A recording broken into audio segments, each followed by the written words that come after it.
let's talk about what's in the LR32 system. What you get in this system, in the sustainer itself, you get everything to do, line boring machine, your line boring holes, and also allows us to do the 35mm cup hinge for your European style hinges. What you get in here, you get 2 clamps, which you're going to need to clamp your rail down. We also get end stops. The end stops will actually fit into the rail itself. And what this does is it helps you line it up, the rail, in a correct position for your holes and your hinges. All right, so it goes like that. You get 2 of those, 1 for each end. What else you get in there is you get a centering mandrel. When you put the bits in, what you want into the router, you want that bit centered inside the hole on the base of the router. This will allow it to be centered. Okay, and what that does, else we get in here, we get these parallel stops. Helps keep the rail parallel to the front edge. They snap onto the rail itself. We tighten them down, and it makes it parallel. So what we get on the bottom side is we have a pin goes up against the edge of the piece of wood. All right, and makes them parallel. Now, the centering mandrel itself is going to go through this hole here. So when we put the router onto the base, that's what centers the bit inside the base itself. This base here, this part here will ride on the rail, so when we lock it in place, all right, and then we have this handle here that goes back and forth. Okay, and what we need to do, this pin, what most people think is that the drill bit goes through here to drill the holes, and it doesn't. This pin goes in the hole, and then the bit is outside the rail itself. Oh, so it indexes it. It indexes it. Perfect. Okay.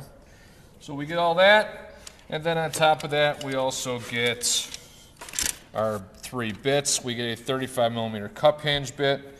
We get a 5mm through bit. If you have a center of a cabinet, you want it holes on both sides. That goes through, prevents tear out, and then we have a mortising bit, which if you're in an end panel, you don't want to go all the way through. You want a flat bottom. That's what that's going to do.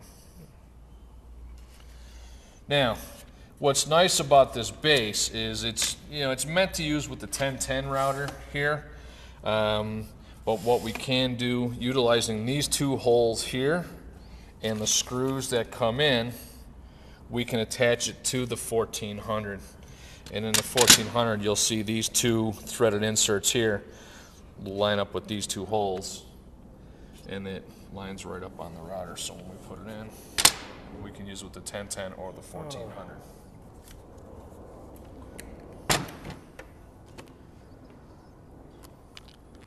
Okay. All right, now what I want to show you is I want to show you how to calibrate our parallel stops to the base plate of the router. What you have to do, if you can't guarantee this is going to be calibrated, so what we have to do is we have to make sure that this is lined up to the base, which then is on the router. So the first thing we have to do is where it hooks onto the rail, there are 2 set screws here and here. We go in through these holes. It allows us to adjust them. So what we do is we set it on the rail and we pivot it back and forth. Oh man, I can hear that. All right, you hear it, it's off. We don't want any slop in there, because what we want to do is when we go down, we want it nice and tight so the holes are all lined up. All right, so what we're going to do is we have a little bit of slop in there. So what I'm going to do is I'm going to take a slotted screwdriver, set it in here, and I'm going to turn it a little bit. And what we want to do is we just want to see, we may have to do this a couple times. It should lock on there. There. Oh, yeah. No play, and it still slides back and forth real easy. That's cool. All right, so there's no play in there. We're good to go. That's done. Now, once that's all set, what we want to do is now we need to calibrate these to the rail and the base plate. So what we need to do is we need to set, there's a scale on the blue part here. We need to take 0 and match it to 0 on the rod itself. So we're going to take 0 and 0, line it up, lock it in, and we're going to do that on both of them. Now the initial setup on this is only going to take you 5 or 10 minutes to get totally set up. Once it's done, you're all set. You should never have to change it again. So we're going to lock it onto the rail, anywhere on the rail, doesn't matter. And what we want to do is we have this pin on the bottom of the parallel stop, and we have this groove on the side of the base plate. That pin should slide into the groove. So we're going down in here, and if you can see it, the pin doesn't slide into the groove, it's actually offset. So now what we do is we take the 5mm wrench that comes with the kit, loosen up this bolt here, and what this will allow us to do is to slide this back and forth. And what we want to do is slide it in to where that pin slides into that hole. And what you're going to notice on this is you're going to notice that it's tight here against the plastic spacer, and up here there's about an 1/8 inch gap in between. Once you get that set, tighten up that nut, and then it should slide right in there. So now it slides right in. We know that that is zeroed out to the plate now. And you want to do that with both pieces. So now we're going to add a second one. Go right in there. And again, this one's off, only it's off to the back side now. So I think the other trainer has been messing with me. Emo! So what we're going to do is we're going to slide it back in there, make sure it's touching here, make sure there's a gap there. We lock that in, and it should slide right in there, and we're all set. So now both of the parallel stops are calibrated to the base plate itself. Now that we have that done, what we need to do, everything's calibrated. Now we need to center the router onto the base plates. So that's what we're going to do now. So what we do is we take the centering mandrel and we put it into the 8mm collet on the router itself. Now what you have to do, if you've got the 1010 and you've got this cover plate on a dust extraction, that needs to come off. So we pop this off, set that aside, and now what we're going to do is we're going to slide the centering mandrel into the collet itself. Now with the collet, we don't need to tighten it down, just hand tight is fine. And we're going to set it up on the base plate. So what I'm going to do is I'm going to move the rail out of the way. Now what you have to look for is, I usually take this off also. Now you see this notch here in the base plate, and if you look on the base plate here, on the plate for the line boring, that's all. So we're going to line that up. So we line it up just like that, and then we plunge it down to where the centering mandrel is in the center, and we tighten it down. Now I'll show you the centering mandrel on the bottom. You can see how it's centered inside the hole. Now I guarantee that the bit will be centered inside this base plate. Now what I recommend you do is really tighten these knobs down, because you don't want any movement in there. Once you get that all set, release the base, and now we can take out the centering mandrel. Take the centering mandrel out. Now we're all set with that. That's done. And no matter what bit we put in here, it will be centered inside this hole, because the centering mandrel automatically centered it.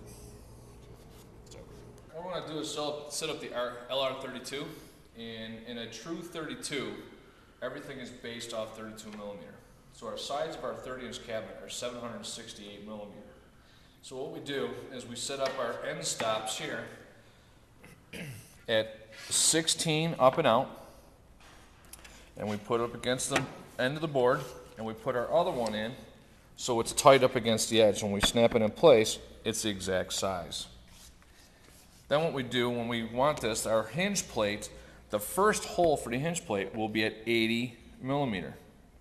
And then 80, and we do the next one. And then on the bottom, we do 3 holes up, 80mm, and then the next one. So that's your hinge plate. Then what we did is the center of the board here, I don't know if you can see the line or not, and we do 3 up above and 3 down below. And that will give us our adjustment for our shelves. Then what we want to do is we want to take our parallel stops and set up 0 on the blue part and 37 on here on both of the parallel stops, and we lock it into the end of the rail. And what we're going to do is we're going to slide it in. And we're going to slide it in until these pins touch the front of the shelf, or the side of the cabinet, I mean. Once those are all set, then we clamp it on.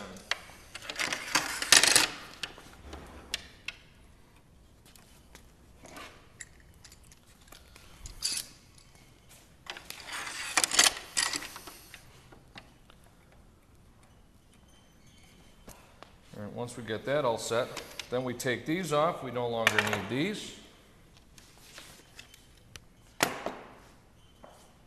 We have our OF1010 already preset to a 10 millimeter depth.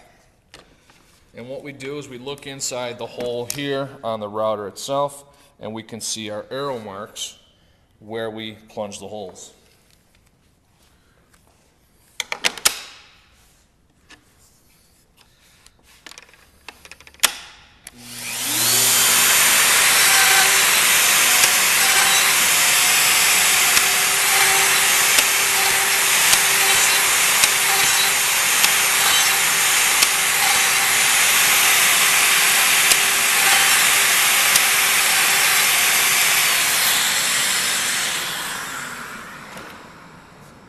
There, as you can see, we've got our two hinge plates at 80 millimeter up, and then the line boring up front, up in the middle, and then 80 millimeter here.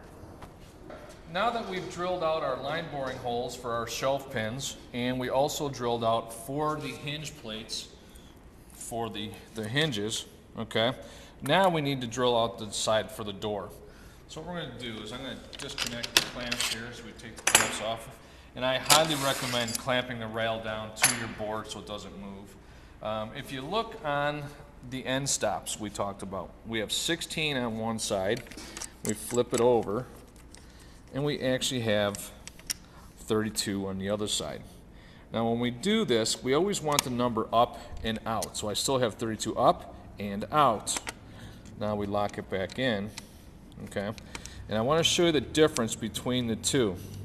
So what we'll do is we look at one side, and I have it up 32 up and out on this side.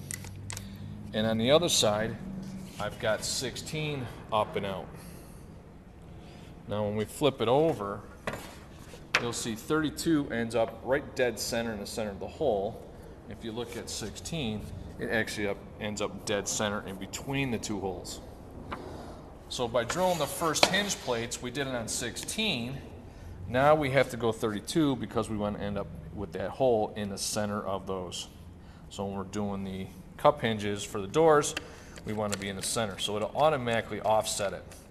So we're going to set this up 32 up and out again. We're going to move in, lock it down. Okay, so now our rail's all set, so we can set that aside. The next thing we want to do is we have to change the bit from either the through bit or the stop bit to the 35 millimeter cup hinge. Now, what I highly recommend you do is always bring the bit down in between, because it's real close to that. If your base moved at all, you will cut into this. You ruin your bit and your base plate. So I recommend always take a second, drop it down in there so you can see the difference between them. Make sure it's still centered in there.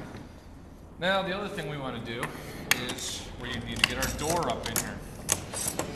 So what we're going to do is bring our door that we've done, okay, and flip it over. Now we're going to put the cup hinges.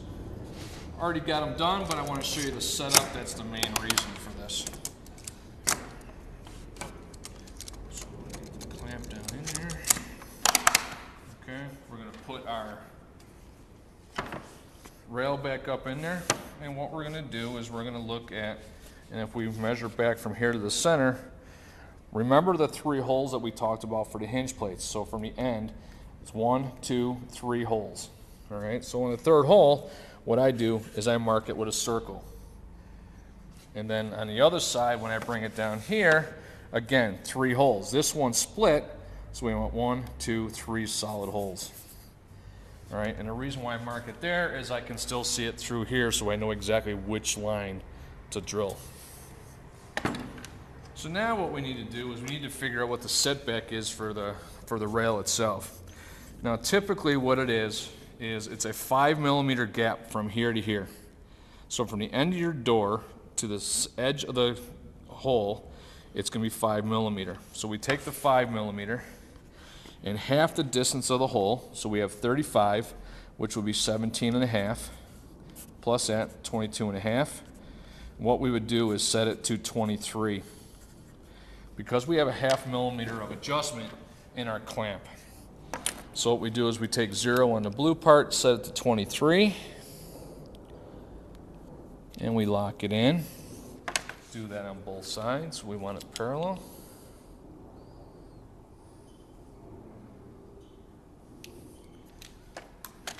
So what we're going to do is we're going to bring this down here. We're going to set this right here. Like that. And again, I want to make sure that my pin on both sides are up against the board. And I also want to make sure that my end stop is up against the edge of the door. Once it's up against the edge of the door, we're going to clamp it in. Slide it in, clamp it in. And we're going to do that on the other side.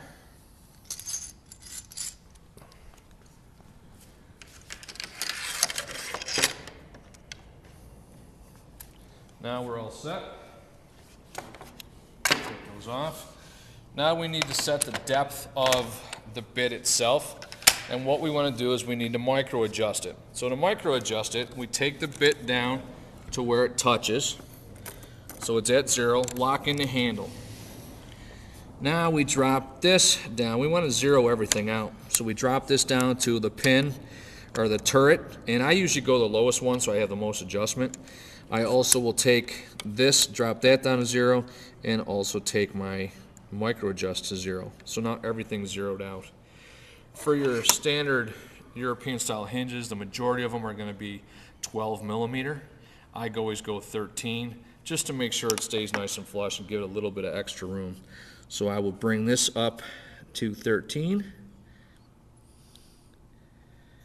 lock it in.